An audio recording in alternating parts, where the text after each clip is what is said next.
From small-time thief to the most powerful gangster, Pablo Escobar was born on December 1st, 1949, in Rio Negro, Colombia, and raised in Medellin.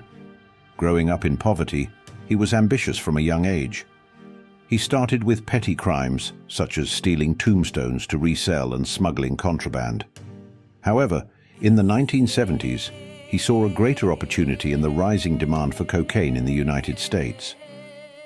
This was the beginning of an empire that would make him one of the most feared and wealthiest criminals in history. Escobar revolutionized drug trafficking by creating a smuggling network that transported vast amounts of cocaine from Colombia to the US. His routes stretched across the Caribbean, Mexico, and even into major American cities.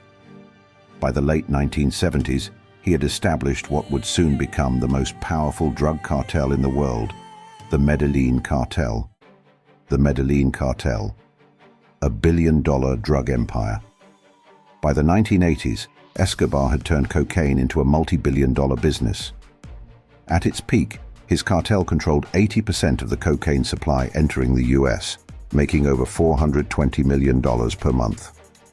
This immense wealth allowed him to build private mansions, a personal zoo with exotic animals, and even his own luxurious prison known as La Catedral. With so much cash flowing in, Escobar struggled with storage. He hid billions of dollars in warehouses, underground bunkers, and fields. It is said that $2 billion per year was lost due to rats eating the money or moisture destroying it. Despite his criminal activities, he portrayed himself as a man of the people, funding housing projects, schools, and hospitals for the poor. Many Colombians revered him, calling him Robin Hood. The war begins, Escobar versus the government. As Escobar's power grew, he sought political influence. In 1982, he successfully became a member of the Colombian Congress, using his wealth to buy political favors. However, his involvement in drug trafficking was soon exposed, and he was forced out of politics. This marked the beginning of a violent war between Escobar and the Colombian government. Escobar responded to opposition with brutality. He orchestrated assassinations of police officers, judges, journalists, and government officials. One of his most notorious acts was the bombing of Avianca Flight 203 in 1989, targeting a presidential candidate. Over 100 innocent people were killed, showcasing the extent of his ruthlessness. His battle against the government intensified when he declared war on the Colombian state, ordering his cartel to kill anyone who opposed him. The violence escalated to the point where Colombia had the highest murder rate in the world. To counter Escobar, the Colombian government, with US assistance, formed a special task force to hunt him down.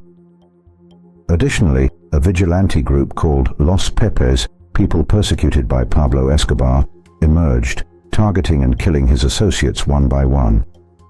Escobar's power started to crumble as his allies were either killed or arrested.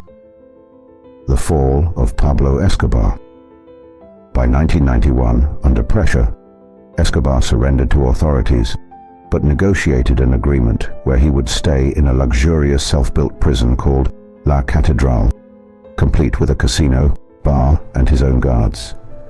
However, when the government planned to transfer him to a regular prison, he escaped, leading to one of the most intense manhunts in history. For over 16 months he remained in hiding, constantly changing locations. But on December 2nd, 1993, authorities tracked his phone call and pinpointed his location in Medellin. A Colombian Special Forces team, along with US intelligence support, raided his hideout. As Escobar attempted to escape across the rooftop, he was shot multiple times. One bullet hit him in the ear, leading some to speculate that he may have taken his own life rather than be captured. His reign had come to an end. The Medellin cartel collapsed, and the world's most notorious drug lord was dead. The legacy of Pablo Escobar. Even after his death, Escobar remains a controversial figure. To some, he was a criminal who caused violence and destruction. To others, he was a Robin Hood-like figure who helped the poor. His story has inspired countless movies, books, and TV series like Narcos and Escobar, Paradise Lost. Don't forget to like, share, and subscribe for more historical deep dives.